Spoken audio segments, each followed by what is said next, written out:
Bapak Ibu, kita akan mulai ibadah pagi. Mohon yang kursi depan yang masih kosong, monggo diisi. Biar ketok kebak. Monggo, yang kosong diisi, monggo.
Tasnya bawahnya. Yang atas, yang atas.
Bahwa sekarang tanggal 1 memulai langkah kita di awal tahun baru itu dengan sukacita penuh ucapan syukur. Amin.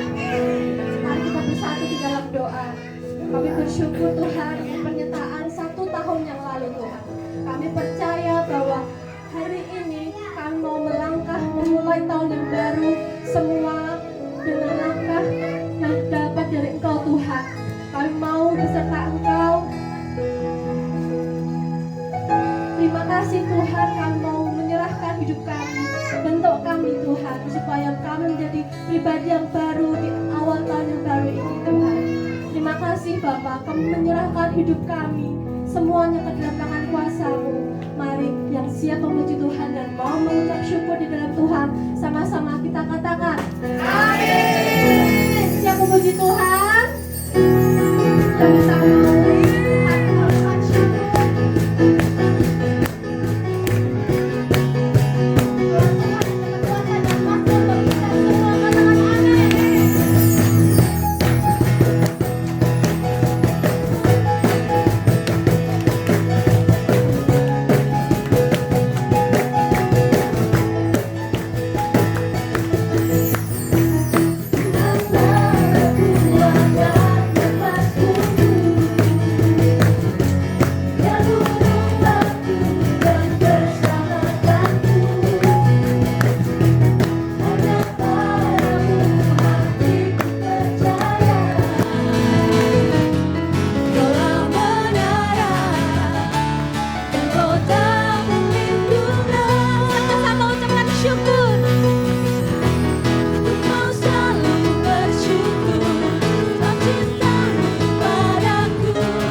penuhi hati kami.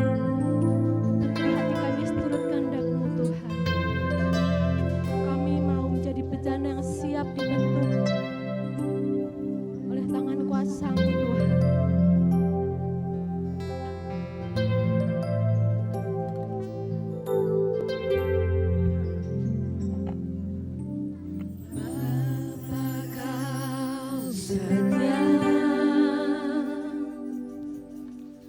Takkan meninggalkan, dan ku percaya Engkau milikku dan ku milikmu. Ini kerinduan kami Tuhan. Kerinduan Kami mau tinggikan nama-Mu Tuhan. tinggikan namamu, karena ku tahu Engkau dalamku dan ku dalammu.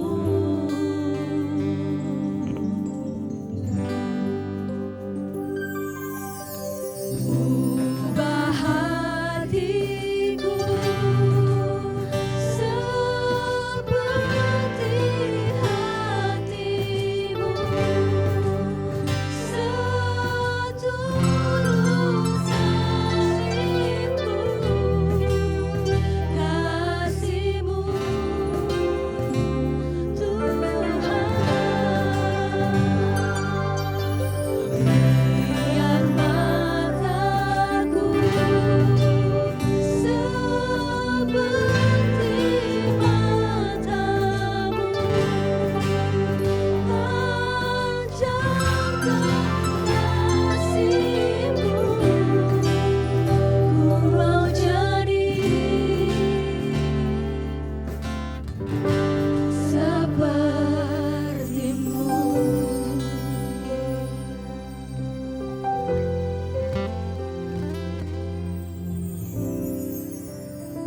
Ini kami datang Tuhan. Bapa, Kau setia, takkan meninggalkan,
Tuhan sepanjang tahun yang lalu. Dan ketika hari ini kami ada di sini semua karena kasih anugerah Tuhan semata.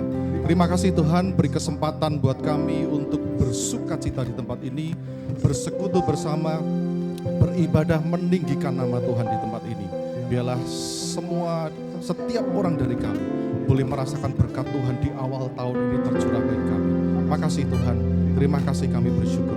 Biarlah Tuhan urapi anak-anak-Mu, biar mereka boleh belajar. Kami semua boleh belajar betapa Tuhan begitu baik bagi kami. Terima kasih di dalam nama Tuhan Yesus Kristus. Hamba berdoa. Amin. Silakan duduk saudara.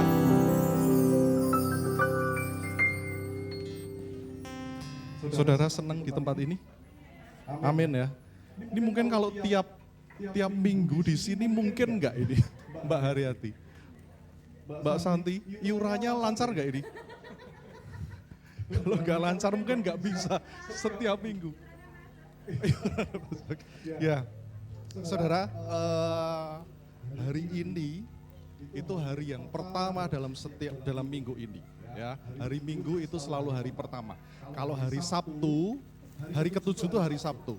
Ya, jadi kalau saudara baca di kitab Kejadian, hari ke-7 Tuhan berhenti dari semua yang dikerjakannya dan beristirahat.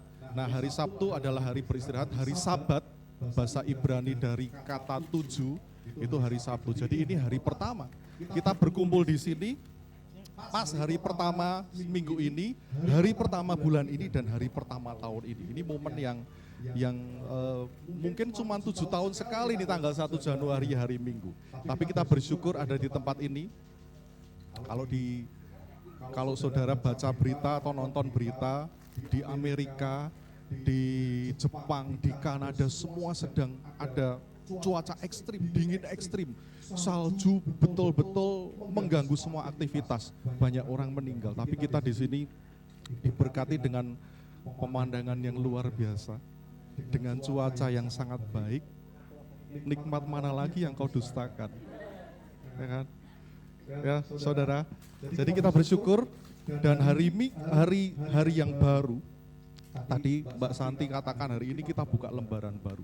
Dan setiap tahun baru itu selalu seperti sebuah buku yang baru. Yang siap ditulis. Cerita saudara seperti apa. Nah saudara kalau ngelihat tahun 2022 kemarin, bukunya saudara itu ceritanya bagaimana? Ceritanya bagus? Ceritanya indah, menarik? Atau ada cerita-cerita sedihnya? Gimana menurut saudara? Pak Lili gimana Pak ceritanya? Tahun lalu gimana Pak?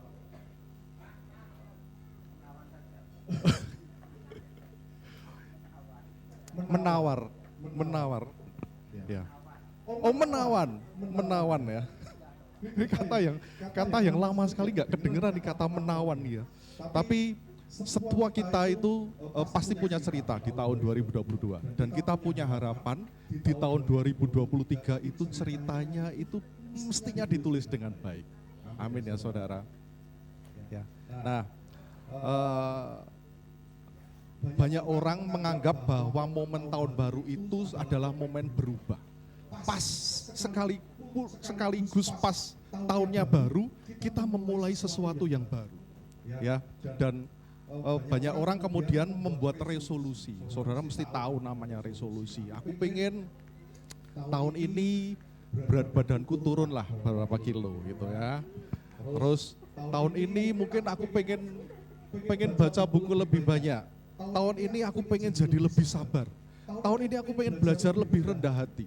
Tapi tahukah saudara bahwa sekalipun saudara mungkin dengan nulis resolusi itu, saudara cuma taruh di hati, di dalam pikiran. Kemudian kalau saudara mereview tahun lalu, dan menurut statistik cuma 9% orang yang resolusinya itu berhasil dicapai. Bahkan kebanyakan orang bulan Januari belum selesai resolusinya sudah blong saja. Semua tekad-tekadnya untuk memulai yang baik itu belum saja, tidak kecapai. Ya, tapi nanti kita akan belajar. Ada satu orang yang mengalami perubahan luar biasa. Satu orang yang hidupnya berubah 180 derajat. satu orang di dalam Alkitab. Dan saudara pasti tahu itu. Saya akan ceritakan dulu kisahnya, karena sebagian istri saya nggak tahu cerita kisahnya. Dan dia bilang, aku pengen dengar ceritanya gitu. Tapi saya yakin juga sebagian saudara mungkin nggak tahu, tapi kita akan mendengarkan cerita ini. Kira-kira terjadi sekitar 2000 tahun yang lalu, ya. Setelah Tuhan Yesus naik ke surga. Setelah Tuhan Yesus naik ke surga, kita tahu bahwa murid-murid kemudian mulai berapi-api. Orang yang tadinya takut-takut, orang-orang yang tidak punya pendidikan ini tiba-tiba berani mengabarkan Injil. Berani menjangkau banyak orang. Begitu banyak terjadi perubahan di dalam diri murid-murid ini. Dan salah satunya namanya Stefanus. Tapi saya tidak akan berbicara tentang Stefanus. Dia hanya peran pembantu di kisah ini. Ya, Stefanus itu saudara pasti tahu dia adalah martir yang pertama. Betul? Tahu ya? Kenapa dia jadi martir? Karena orang-orang Yahudi pada saat itu, ahli-ahli Taurat, orang-orang Farisi nggak suka dengan cara dia menyampaikan sesuatu. Stefanus itu diberikan penyertaan kuasa Tuhan sedemikian rupa, sehingga ketika dia berbicara ada kuasa, ketika dia menjamah orang lain, orang yang sakit, orang itu sembuh. Kemudian ketika orang berusaha berdebat dengan dia, Tuhan kasih hikmat sedemikian rupa, sehingga dia bisa bersoal jawab dengan mereka, dan mereka tidak bisa menjawab lagi. Ketika berdebat mereka akhirnya kalah soal seperti itu. Dan mereka nggak suka orang-orang itu. Dan mereka mencari caranya supaya bisa membunuh Stefanus. Dan kita tahu ceritanya, pada akhirnya Stefanus diseret, kemudian dia dilempar dengan batu, dibunuh. Dan ada satu orang di situ, di tempat itu, seorang muda yang mengamati kejadian itu, dan dia bersukacita, senang dengan kejadian itu. Di Alkitab ditulis, dia senang dengan apa yang terjadi. Ya. Nah, setelah kejadian itu, setelah Stefanus mati, banyak murid-murid Tuhan tersebar, lari ke banyak kota, lari ke luar negeri. Sebagian ada lari ke kota Damsyik, sebagian lari ke Yudea, sebagian lari ke Samaria, sebagian lari ke Galilea, semua tersebar. Dan mulai dari saat itu terjadilah banyak penganiayaan. Saudara tahu, baru umur kekristenan itu mungkin belum 1 tahun, sudah alami aniaya. Dan aniaya itu akan menjadi bagian dari hidup kekristenan banyak orang sampai sekarang. Karena sejak awal kelahirannya pun sudah terjadi seperti itu. Mereka lari kemana-mana, dan orang ini yang tadi mengamati menjadi saksi terbunuhnya Stefanus, dia mulai mengejar orang-orang Kristen, mengikut jalan Tuhan, istilahnya begitu. Dia masuk ke rumah-rumah, tanya, kamu ini ikut yang sekte baru ini bukan? Kamu ini yang menyembah yang namanya Yesus bukan? Kalau iya, dia akan diseret, dibawa ke penjara. Dibawa dulu ke mahkamah agama, kemudian dimasukkan ke dalam penjara. Kalau perlu mereka biar mati tidak apa-apa. Masuk ke rumah-rumah saudara, dilakukan sweeping dia. Nah, karena banyak orang yang lari ke kota-kota lain, pengejaran itu juga masuk ke kota-kota lain juga. Salah satunya yang namanya kota Damsyik. Damsyik itu sebuah kota yang jaraknya sekitar 250 kilo dari Yerusalem. Kalau dari Magelang 250 kilo itu kurang lebih mungkin Tegal ke sana sedikit. Jadi kira-kira berapa jam tuh kalau naik mobil? Berapa jam, Muel? Tegal? 4 jam. Kalau jalan kaki atau naik kuda tentu lebih lama. Nah, orang ini berjalan ke Damsyik dengan beberapa teman-temannya. Bahkan dia itu dalam usahanya untuk mengejar orang-orang percaya, dia sengaja menemui imam besar, minta surat perintah untuk menangkap orang-orang itu. Ya, seperti surat ekstradisi. Nah, Indonesia sekarang ada perjanjian ekstradisi dengan Singapura. Jadi orang-orang yang melakukan kejahatan di Indonesia sudah nggak bisa lari ke Singapura. Di sana pemerintah Singapura sudah siap untuk mengembalikan orang itu ke Indonesia. Nah, si orang ini dia bawa surat perintah penahanan.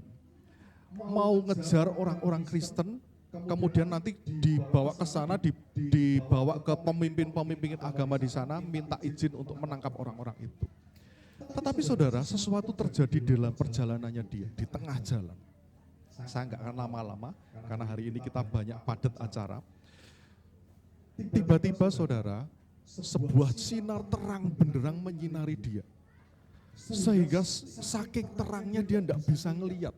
Dan yang bisa dilakukan oleh orang yang terkena sinar yang terang benderang itu nggak bisa lihat, cuman jatuh tersungkur. Sudah nggak ingat lagi tujuannya dia pergi, sudah nggak ingat lagi sekelilingnya, dia cuma tahunya dia dikelilingi oleh sinar yang begitu terang benderang sehingga dia nggak bisa melakukan apa-apa, bahkan nggak bisa melihat apa-apa dan jatuh tersungkur. Kemudian dia mendengar suara, Saulus, Saulus, kenapa engkau menganiaya aku? Saudara tahu sekarang namanya siapa? Saulus. Saulus ini adalah seorang dari suku Benyamin. Ada satu orang di dalam Alkitab yang namanya sama sebetulnya, dari suku Benyamin juga. Saudara tahu raja pertama orang Israel? Siapa Mbak Haryati? Raja yang pertama? Saul. Mungkin dia lahir, diberi nama oleh orang tuanya, punya harapan biar dia seperti Raja Saul. Raja Saul itu seorang yang tinggi besar. Katanya orang-orang sebangsanya itu cuma setinggi bahunya Raja Saul. Jadi saudara bisa bayangkan tingginya dia segimana. Tetapi Saulus yang ini berbeda banget. Dia kecil. Bahkan seorang penulis kuno mengatakan dia itu tingginya mungkin cuman 3 hasta.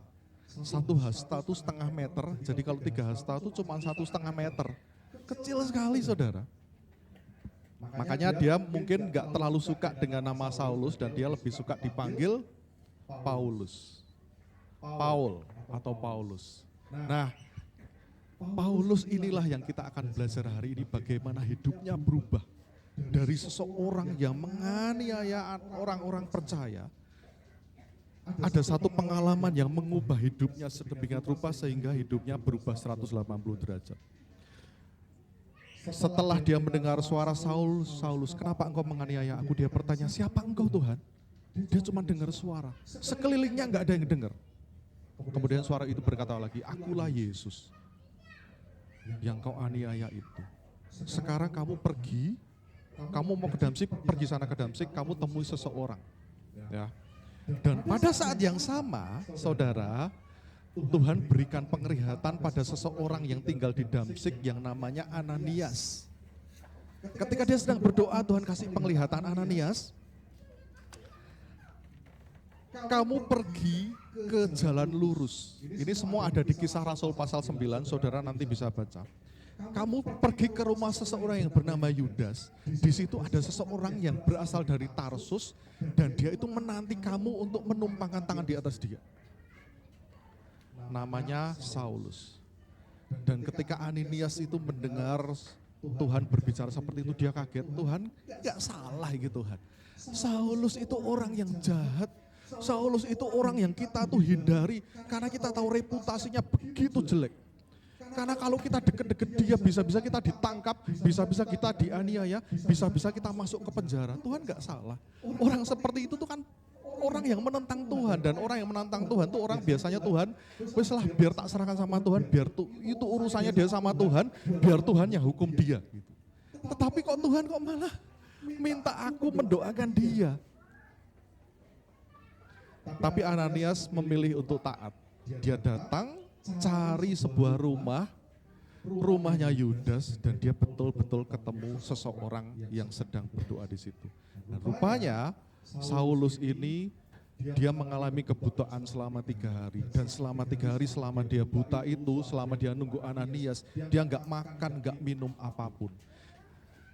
Dan Tuhan juga bilang sama dia, Saulus, kamu tunggu seseorang yang bernama Ananias, nanti dia akan mendoakan kamu. Dan terjadilah. Ketika Ananias mendoakan dia, tiba-tiba sesuatu yang menutup mata Saulus itu jatuh seolah-olah begitu. Dan dia bisa melihat lagi.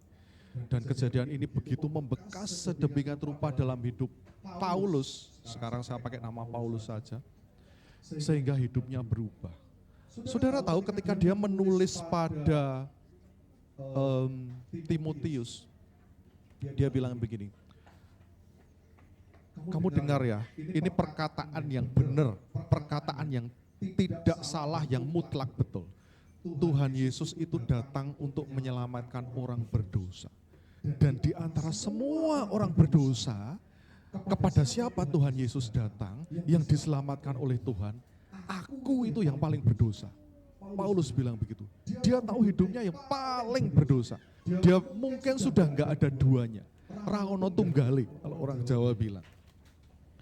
Tapi hidupnya berubah sedemikian rupa. Saudara tahu bahwa sebagian besar pemahaman kita tentang Tuhan Yesus, pemahaman kita tentang Injil, itu kita dapat dari tulisannya Paulus.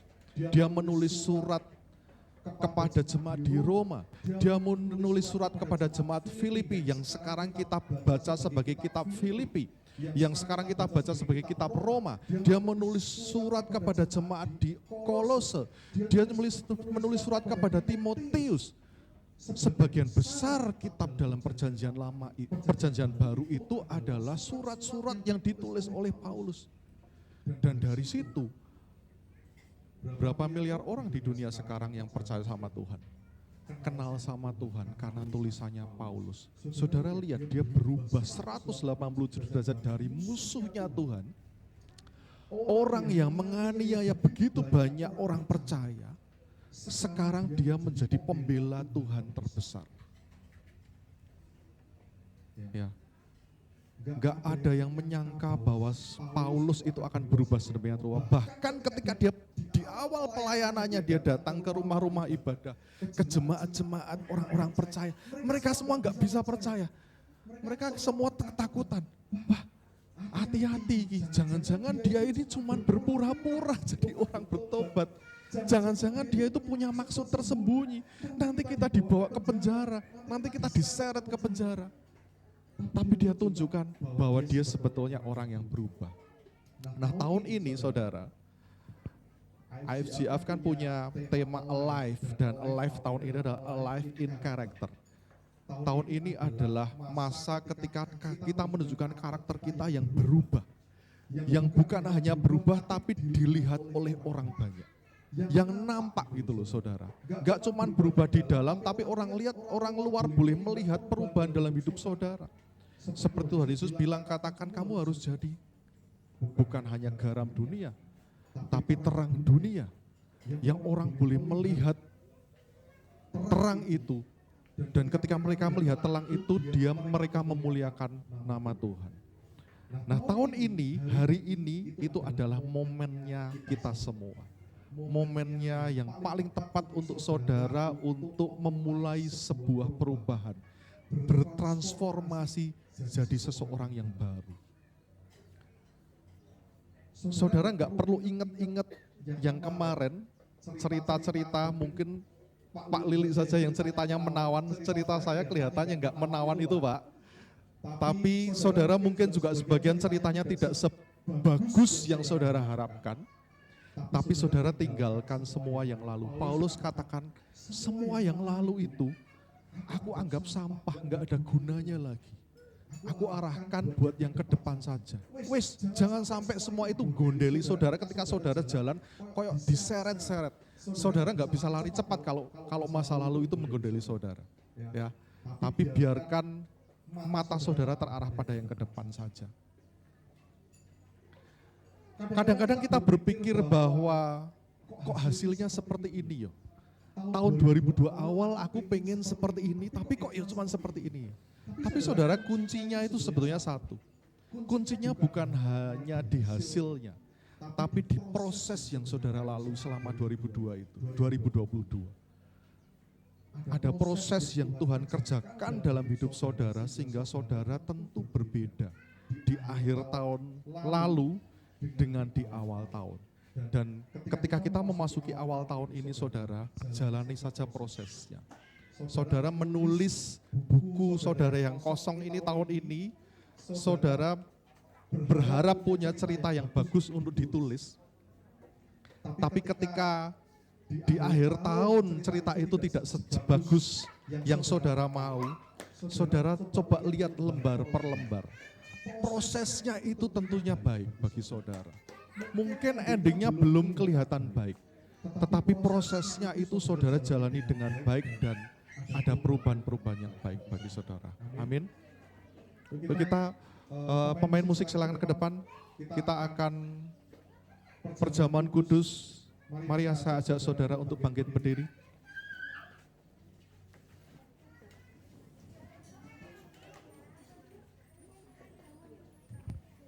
Kita nyanyi satu lagu, Ubah Hatiku.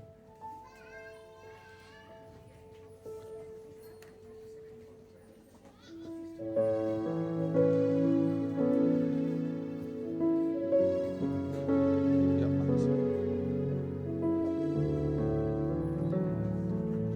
ubah hatiku seperti salju.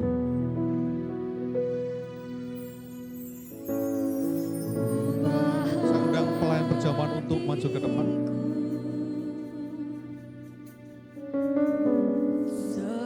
Seperti salju, ubah hatiku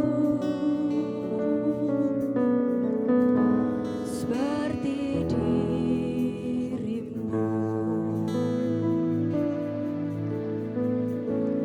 Ubah hatiku seperti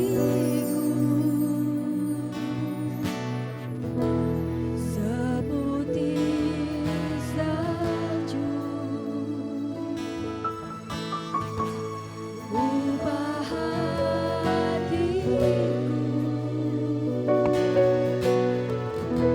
seperti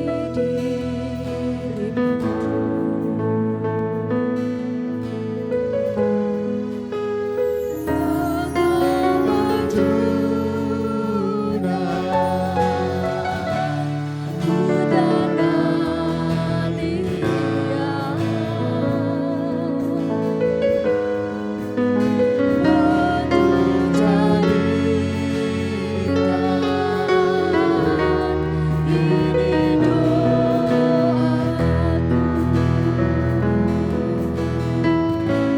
Ubah hatiku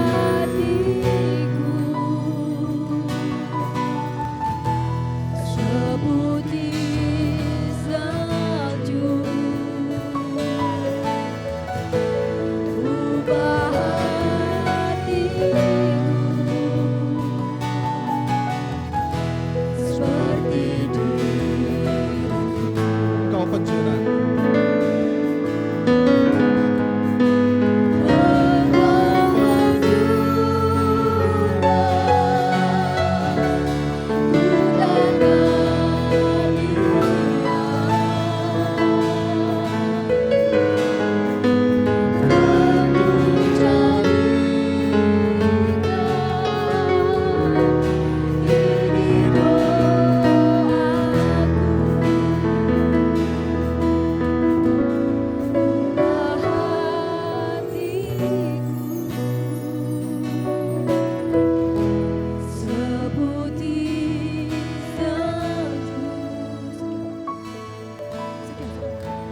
Ubah hatiku Ubah hatiku.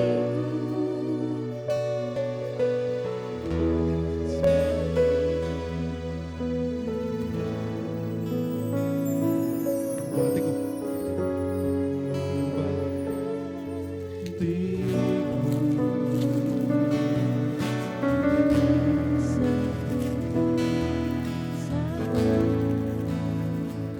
Dengan di acara saudara yang belum menerima anggur perjamuan,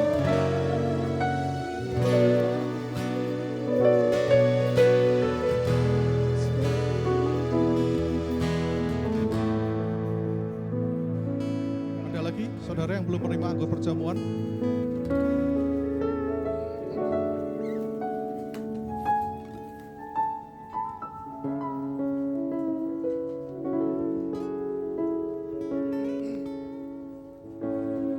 Saudara, pada malam hari waktu Tuhan Yesus akan diserahkan, Dia mengumpulkan murid-muridnya, kemudian mereka makan bersama di ruang atas. Dia mengambil roti, mengucap syukur atasnya, dan memecah-mecahkannya sambil berkata, inilah tubuhku yang diserahkan bagi kamu. Perbuatlah ini setiap kali kamu memakannya menjadi peringatan akan aku. Saudara, perubahan di dalam hidup saudara itu hanya bisa terjadi apabila Tuhan sendiri yang bekerja. Paulus berubah karena Tuhan sendiri yang mengubah dia. Ya, berulang kali kalau saudara berusaha dengan kekuatan sendiri, berulang kali saudara akan gagal. Tapi ketika saudara membiarkan Tuhan yang mengubah, Tuhan yang bekerja dalam hidup saudara, saudara akan bisa bertransformasi menjadi pribadi yang baru, yang lebih baik. Dan semua itu karena Tuhan sudah mati buat saudara dan dia hidup lagi. Saudara percaya bahwa Tuhan Yesus mati bagi saudara, dan roti yang di tangan kanan saudara ini adalah lambang dari tubuh Yesus yang terpecah buat saudara. Amin. Makanlah ini dengan ucapan syukur di dalam nama Tuhan Yesus Kristus.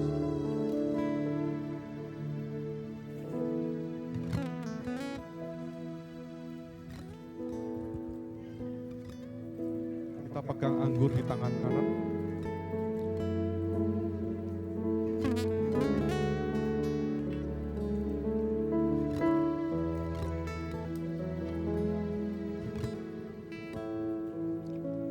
Kemudian ia mengambil anggur Tuhan Yesus dan berkata, cawan ini adalah cawan perjanjian yang dibenaraikan dengan darah yang ditumpahkan untuk pengampunan dosa.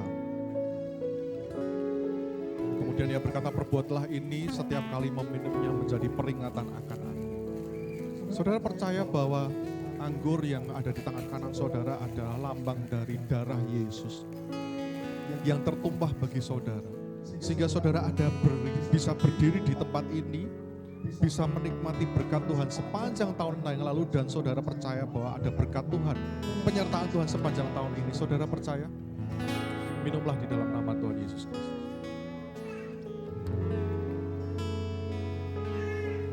Mari ucapan syukur, terima kasih Tuhan.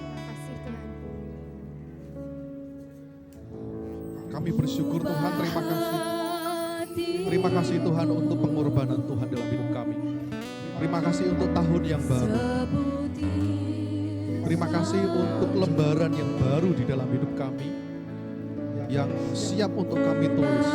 Kami tahu Tuhan, sekalipun mungkin dengan diri kami sendiri kami tidak bisa menuliskan kisah yang baru, tapi kami tahu Tuhan bekerja di dalam hidup kami, sehingga dalam prosesnya kami akan melihat bagaimana Tuhan mengubah kami sedemikian rupa, Tuhan, semakin serupa dengan Engkau. Terima kasih Tuhan, kami bersyukur. Tolong jambak anak-anak-Mu Tuhan, jemaat-Mu di tahun yang akan datang ini, di tahun yang baru ini Tuhan, berikan harapan baru. Ada pengharapan di dalam Tuhan, dan pengharapan di dalam Tuhan tidak pernah mengecewakan kami. Terima kasih Tuhan, terima kasih untuk hari ini. Terima kasih Tuhan. Engkaulah penjunan kami yang membentuk kami. Engkau penjunan. Mari saudara sama-sama nyanyikan. Bukan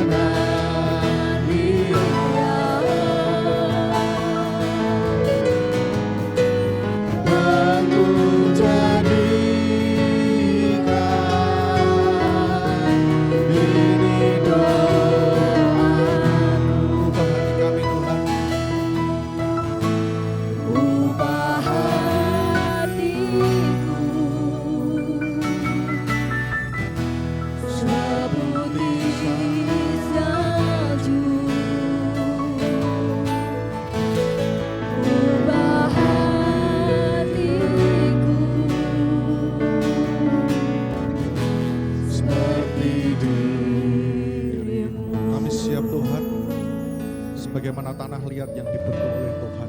Tuhan bentuk kami semakin serupa dengan gambaran Kristus. Dipulihkan hidup kami sesuai dengan destiny yang Tuhan siapkan bagi hidup kami. Terima kasih Tuhan. Di dalam nama Tuhan Yesus Kristus kami berdoa dan bersyukur. Mari saudara semua yang percaya katakan amin. Silakan duduk.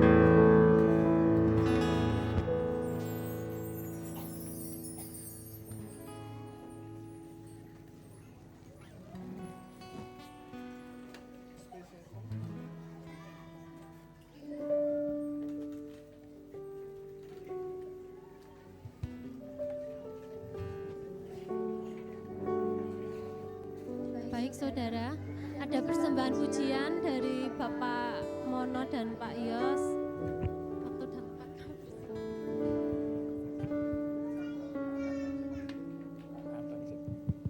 Cek, cek, cek, cek, cek, cek, cek.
semua jalanmu.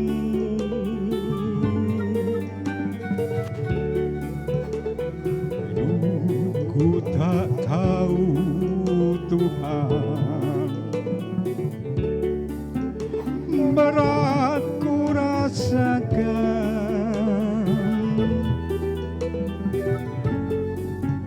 hati menderita dan ku tak percaya menghadapi semua.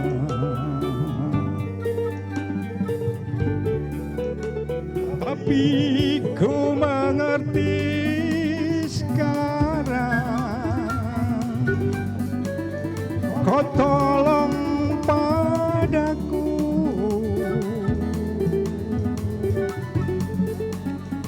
Kini ku melihat dan ku merasakan indah rencanamu.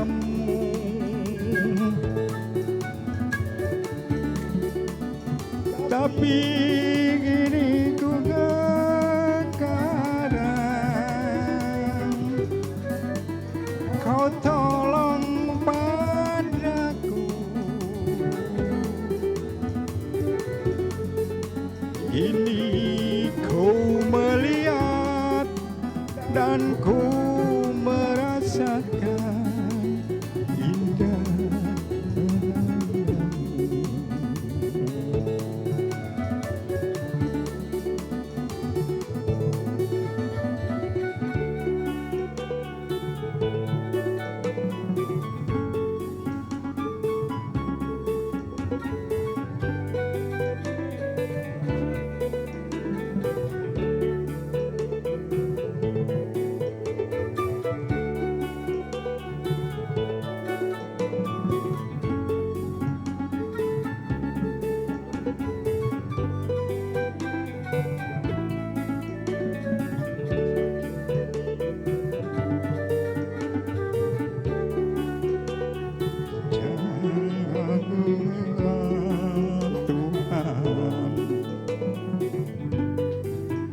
di dalam hatiku.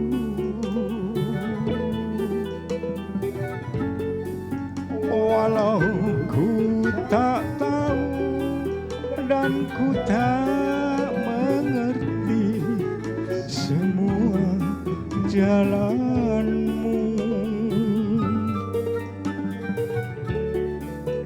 dulu ku tak tahu Tuhan, berat ku rasakan,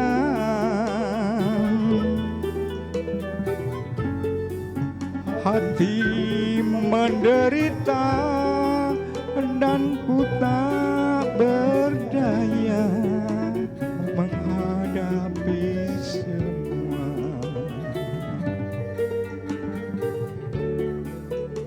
Tapi ku mengerti sekarang, kau tolong padaku.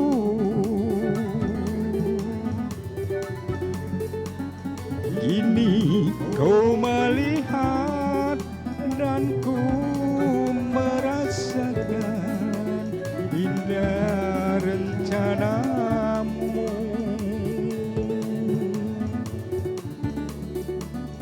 Tapi kau mengerti sekarang, kau tolong padaku.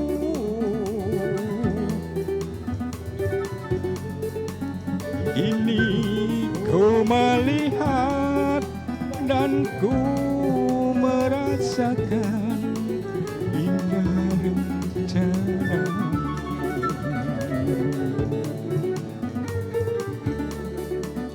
Ini ku melihat dan ku merasakan indah rencanamu.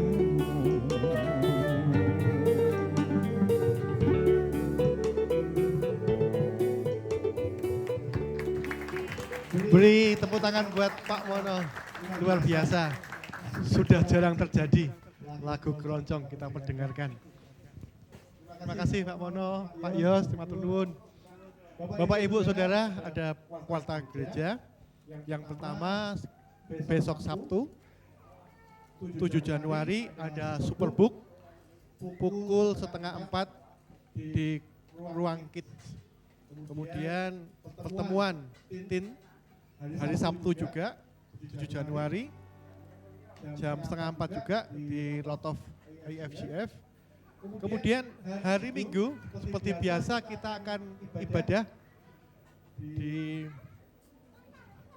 lantai 3 dilayani oleh Pastor Agus Susanto dari IFGF Semarang.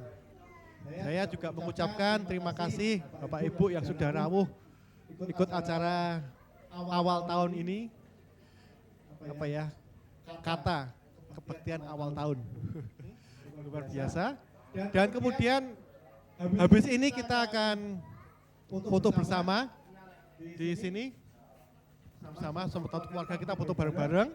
Kemudian nanti kita akan menikmati makan siang. Silakan.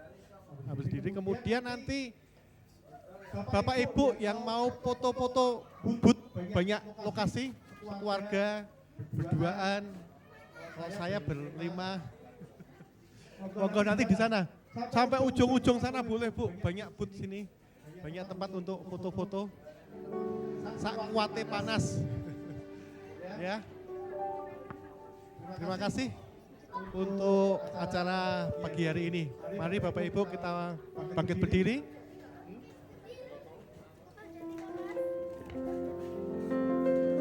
Ya, saudara diberkati hari ini kita bangkit berdiri. Secara pribadi saya ingin menyambut Bapak Roni dan Bu Roni, selamat datang Pak. Bersama dengan kami juga Bapak mertuanya Mas Bowo, Pak Yetno, betul ya Bu ya? Pak Yetno mana? Selamat datang Pak. Selamat datang Pak.